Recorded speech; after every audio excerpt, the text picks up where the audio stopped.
আজকে সুন্দর রোদ উঠেছে। সকাল সকাল উঠে কেটে ভাত বসিয়ে সবটা রেডি করে নিয়েছি। সন্তুবাবুকে বললাম ডিমের পোচটা করো, ডিমের পোচ দিয়ে আজকে ঝোল হবে। আর আমি এদিকে চলে আসলাম ঘরদোর গুছিয়ে পরিষ্কার করে নিতে। বাইরে দেখো সেই ঝড়ের পরে কি সুন্দর রোদ উঠেছে।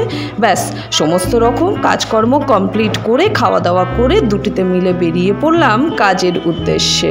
চারদিকটা তাকিয়ে দেখো, ঝড় যে হয়েছে তা কিন্তু বেশ বোঝাই যাচ্ছে। এত ক্লাস নিয়েছি, একটু চা বিস্কিট খেলে এনার্জি হয়, তবে ওই সারাদিনের বরাদ্দ 1 কাপ চা।